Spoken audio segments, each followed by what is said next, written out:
Hit TV YouTube channels లో మీ వ్యాపార ప్రకటనలకు మరియు ప్రమోషనల్ ఇంటర్వ్యూస్ కోసం వెంటనే సంప్రదించండి. బదలాం చేసేసేయాలి. నేను ఫీమేల్ని కదా, నాకు న్యాయం జరుగుతుంది, మీడియా వాళ్ళు నేను చెప్పింది నమ్ముతారు, డిపార్ట్మెంట్ నేను చెప్పింది నమ్ముతారు, సెంటిమెంటల్గా వాళ్ళని ఫూల్స్ చేసేసి ఏడవడం ఇవన్నీ చెప్పడము, దాన్ని మీడియా వాళ్ళు ఫోకస్ చేయడము, అవతల వాళ్ళకి ఎంత ఎఫెక్ట్ అవుతుందో అది ఆలోచించండి. నిజాలు తర్వాత నిజాలు తెలుసుకున్నా కూడా లాభం లేదు, ఇజ్జత్ పోయిన తర్వాత. దయచేసి చెప్తున్నా, ఒక అమ్మాయి వచ్చి ఇది అంటే దయచేసి ఫోకస్ చేయకండి. అందులో వాస్తవాలు అవాస్తవాలు ఎన్ని ఉన్నాయో చూసి అప్పుడు చూపించండి. ఎంత స్ట్రగుల్ అయ్యాడో రాస్తారున్. ఓకే, రాస్తారున్ అంటే నేను రాస్తారున్కి యాటిట్యూడ్ ఎక్కువ, ఇది ఒప్పుకుంటా నేను. ఎందుకంటే యాటిట్యూడ్ ఎక్కువ, కానీ ఇలా వేరే వాళ్ళతో ఉండాల్సి వచ్చిందంటే, అక్కడ ఇన్ని సంవత్సరాలు కలిసి ఉన్న ఆమెను వదిలేసి వేరే వాళ్ళతో ఉండాల్సి వచ్చిందంటే, ఈ అమ్మాయి తిను ఏ తప్పు చేస్తే ఉండాల్సి వచ్చిందో ఏంటో ఇక మీకే వదిలేస్తున్నా. అంటే ఇప్పుడు మీరేమంటారు, రాస్తారున్ మాల్వి మల్హోత్రా గారితో ఉండడం కరెక్ట్ అని చెప్పేసి అంటున్నారా? అమ్మా, రాస్తారున్ ఉన్నాడో లేదో మనకు తెలియదు పూర్తిగా. ఎంతసేపు రాస్తారున్నే తీసుకొస్తారు తప్ప, శేఖర్ భాషనే తీసుకొస్తారు తప్ప, ఈ లావణ్య మస్తాన్ గురించి మీరు ఎందుకు తీసుకురావట్లేదు? అది ఎందుకు ప్రశ్నించట్లేదు మీ మీడియా? అంటే మర్చిపోయారా, లేకపోతే వాళ్ళ దగ్గర డబ్బులు ఏమని తీసుకున్నారా, లేకపోతే ఏంటి అసలు?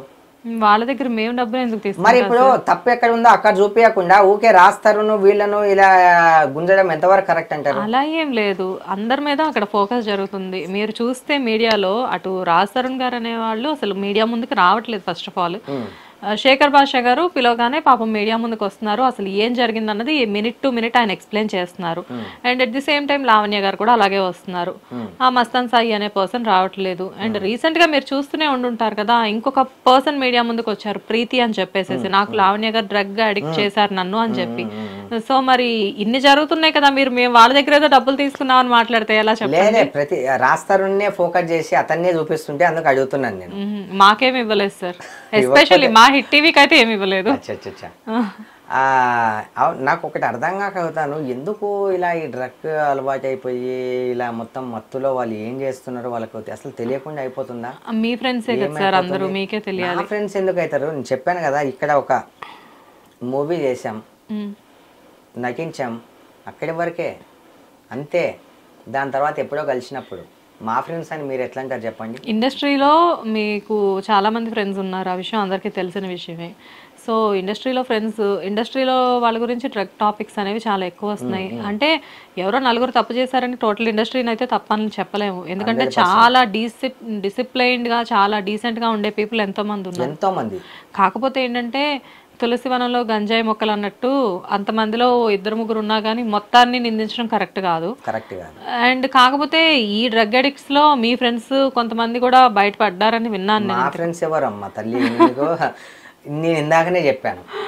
ఇప్పుడు ఫర్ ఎగ్జాంపుల్ మీతో నేను ఇంటర్వ్యూ ఇప్పుడు ఇచ్చాను, నెక్స్ట్ మళ్ళీ కాల్ ఉండదు, ఏదో ఒక టాపిక్ చేస్తే తప్ప నెక్స్ట్ కాల్ ఉండదు. అవును, అన్నంత మాత్రాన మీరు నేను కలిసి చేసినట్టు కాదు, ఓకేనా? ఒకటి ఏంటంటే, నేను న్యాయం వైపు నిలబడే వ్యక్తిని. నేను ఓకే, అన్యాయం ఎవరు చేసినా కూడా నేను చెప్పే వ్యక్తిని. ఎందుకంటే నేనేందో నాకు తెలుసు. నన్ను కూడా ట్రోల్స్ చేయాలి, ఏదో ఒక దాంట్లో ఇరికియాలి, ఎట్లయినా సరే ఒకటి బయటకు తీయాలని చెప్పి చాలా మంది చూస్తారు. అయినా నాకేం ఫరక్ పడదు. ఎందుకంటే ఇప్పుడు ప్రతి ఒక్కరికి అలవాటు అయిపోయింది కదా, ఎవరైతే ఫేమ్లో ఉన్నారు వాడిని లూ పాయింట్స్ ఏది తీద్దామా, వాడిని ఎలా బదలాం చేద్దామా, జనాలకి ఈ రోజు కాకపోతే రేపు తెలిసిపోతుంది. ఎందుకంటే అరే ట్రెండింగ్లో ఉన్నాడు కదా, ఈయన తొక్కడానికి ట్రై చేసినా తెలిసిపోతుంది. ఎంత బదలాం చేయాలన్నా, ఎంత ఏది చేసినా కూడా వేస్ట్. ఇప్పుడు ఇంతకీ ట్రెండింగ్ లో రాస్తారున్ ఉన్నారా, లావణ్య ఉన్నారా, శేఖర్ భాష ఉన్నారా? వీళ్ళ ముగ్గురులో ఎవరినెవరు తొక్కడానికి ట్రై చేస్తున్నారు సార్? నాకు తెలియక అడుగుతున్నాను. ఈ శేఖర్ భాష అని ఇక మీకు తెలియదు ఏమని చెప్పమ్మా. ఇప్పుడు చిన్న మాట, ఆడవాళ్ళకి ఎక్కువ పవర్స్ ఉన్నాయి అని ఇప్పుడు చట్టం అదొక మొండిగా ఇక్కడ ఫిక్స్ అయిపోయింది. మాకు చాలా పవర్స్ ఉన్నాయి, మేము ఏ తప్పు చేసినా కూడా మేము జర్ర ఏడిస్తే జర్ర ఇట్లా అంటే అయిపోతుంది, కానీ అయిపోదు. ఆడోళ్ళకి ఎంత పవర్స్ ఉన్నాయో మగోళ్ళకి కూడా అన్నే పవర్స్ ఉన్నాయి. ఆడోళ్ళు మగోళ్ళకి ప్రాబ్లం చేస్తే మగవాని ఉసురు తగులుతుంది. ప్రతి ఒక్కరు ఏమంటారు, అయ్యో ఆడదాని ఉసురు తగులుతారు అంటారు కదా. అంటే మగవాళ్ళ ఉసురు తగలదా? 100% తగులుతుంది. ఎవరు తప్పు చేసినా కూడా తగులుతుంది. అరే అట్లెట్లా ఒకంతో ఉన్న తర్వాత ఒకంతో ఇంత అయిన తర్వాత వేరే వాళ్ళతో ఇట్లా పెట్టుకోవడం ఏంది? సరే పెట్టుకున్నది పక్కన పెట్టేసేయండి, అవన్నీ వాస్తవాలు అవాస్తవాలు అవన్నీ పక్కన పెట్టేసేయండి. అవి పక్కన పెట్టేసి డ్రగ్స్ గురించి మాట్లాడుకుందాం. చిన్న చిన్న ఏజ్లో ఈ డ్రగ్స్కి అలవాటు అయిపోవడం ఏంది అసలు? సరే అక్రమ సంబంధాలు అనేవి కొంచెంసేపు పక్కన పెట్టేద్దాం. రాస్తారును లావణ్య, ఈ శేఖర్ భాష, మస్తాన్, సాయి వీళ్ళందరినీ పక్కన పెడదాం. అసలు ఈ డ్రగ్స్కి ఎందుకు అలవాటు పడుతున్నారు నాకు అర్థం కావట్లేదు. అందులో మెయిన్ ఫస్ట్ రివీల్ అవుతుంది ఇండస్ట్రీ వాళ్ళు. వేరే వాళ్ళు బయట చాలా మంది ఉన్నారు, వాళ్ళు రివీల్ అవ్వట్లే. మెయిన్ ఫోకస్ ఇండస్ట్రీ వ్యక్తులు, ఫేమ్లో ఉన్న వ్యక్తులు, ఇక ఏదో ఒకటి వీళ్ళే బయటకు వస్తారు. బయట చాలా మంది ఉన్నారు. ఈ అమ్మాయి ఆ అమ్మాయి అలవాటు చేసుకోకుండా ఆ అమ్మాయికి ఒకే అలవాటు ఉంది, మళ్ళీ ఈ అమ్మాయిని తీసుకెళ్ళి ఆ అమ్మాయికి అలవాటు చేసి ఆ వీడియోలు తీసి, ఇది ఎంతవరకు కరెక్టు? నాకు ఆడవాళ్ళ మీద ఏం పగలేదు, నిజంగా చెప్తున్నా. కానీ ఈ మధ్య ఎక్కువ ఎందుకంటే నేనే నాలాగా ఎంతోమంది చెప్పాలనుకుంటున్నారు మీడియా ముందు, వాళ్ళకి ఆపర్చునిటీ రావట్లే. నాకు వస్తుంది, నేను చెప్తున్నా. ఆపర్చునిటీ ఇస్తామని చెప్తే 100 మంది వచ్చి నిలబడతారు మీ స్టూడియో ముందు. దేనికోసం సార్? విషయాలన్నీ బయటపెట్టడానికి కాదు. ఆడోళ్ళది తప్పు ఉందని తెలిసిన వాళ్ళని ఎందుకు సమర్థిస్తున్నారు? సార్ మీరు ఆడవాళ్ళది అని చెప్పేసి చెప్పకూడదు, కొంతమంది ఆడవాళ్ళది సారీ, కొంతమంది ఆడోళ్ళే, నేను అందరినీ అనట్లే, కొంతమంది. ఇప్పుడు నేను చూడండి ఇందాక ఇండస్ట్రీ పీపుల్ గురించి మాట్లాడుతూ ఎంత క్లారిటీగా చెప్పాను. ఇప్పుడు అమ్మ, ఆడోళ్ళలో మంచోళ్ళు ఉంటారు, చెడ్డోళ్ళు ఉంటారు, మగవాళ్ళు కూడా మంచోళ్ళు ఉంటారు, చెడ్డోళ్ళు ఉంటారు. కానీ కొంతమంది మాత్రమే, కొందరిని మాత్రమే అంటున్నా నేను.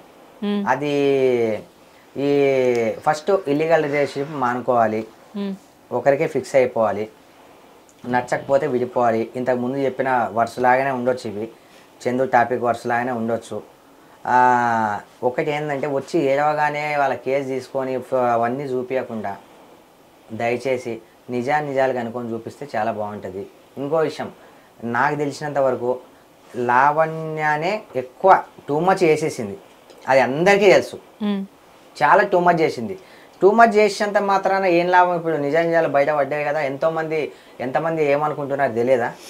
సార్ ఇప్పుడు సూర్యాబాయి చెప్పడం వల్ల, శ్వేత చెప్పడం వల్ల అక్రమ సంబంధాలన్నీ సక్రమ సంబంధాలుగా మారవు. అండ్ చేసే పనులన్నీ కూడా ఎవరు మానుకోరు. మన ముందు అందరూ మంచివాళ్లే, కాకపోతే వాళ్ళ వెనకాలకు వెళ్ళి చూస్తే వాళ్ళ డార్క్ సీక్రెట్స్ అనేవి బయటకు వస్తాయి. కాకపోతే ఏంటంటే రాజ్ తరుణ్ లాంటి ఒక మంచి హీరో బ్యాక్గ్రౌండ్ ఇంత భయంకరంగా ఉందని చెప్పేసి ఇప్పటి వరకు ఎవరికి తెలియదు. కాకపోతే ఏంటంటే ఒకనొక సందర్భంలో నేను లావణ్య గారితో కూడా మాట్లాడడం జరిగింది. ఇప్పటికైనా కానీ లావణ్య గారు షీఈస్ వెరీ సాఫ్ట్ పర్సన్ అన్నట్లుగానే మాట్లాడుతూ ఉన్నారు. కాకపోతే వన్స్ శేఖర్ గారు వెలుగులోకి తెచ్చిన కొన్ని నిజాల వల్ల వాట్ ఈజ్ లావణ్య అనే దాని గురించి ప్రజలు మాట్లాడుకుంటున్నారు. అండ్ మీ దగ్గరికి వస్తే మీరు చెప్పేది ఎలా ఉందంటే, ఎస్ ఏదైనా కానీ సమాజంలో జరిగేవన్నీ కూడా ఇలాంటివి చేంజ్ అవ్వాలి అని చెప్పేసి మీరు చెప్తున్నారు. మీరు ఒక లావణ్య గారిని ఫోకస్ చేసి చెప్పట్లేదు. నాకేమవసరం అమ్మా? ఇప్పుడు లావణ్య గారిని ఫోకస్ చేస్తే మీరు నాకు ప్రైజ్ మనీ ఇస్తారా? రాస్తారు చేస్తే నాకేం ప్రైజ్ మనీ ఇస్తారా? ఏమి ఇవ్వరు కదా. ఇప్పుడు సమాజంలో ఇలాంటివి చాలా జరుగుతున్నాయి. దాని గురించి మీరు పిలిచారు, సారీ ఇంటర్వ్యూ సార్ అన్నారు, నేను ఇట్లాంటివి ఏమైనా అయితే ముందు నేనే ఉంటా, ముందంజలో నేనే ఉంటా మాట్లాడడానికి. నాకేం ఫరక్ పడదు, నేనేం భయపడను కూడా, ఉన్నట్టు మాట్లాడేస్తా. సమాజంలో ఇవన్నీ జరగకపోతే ఈ ఇన్సిడెంట్లు జరగవు.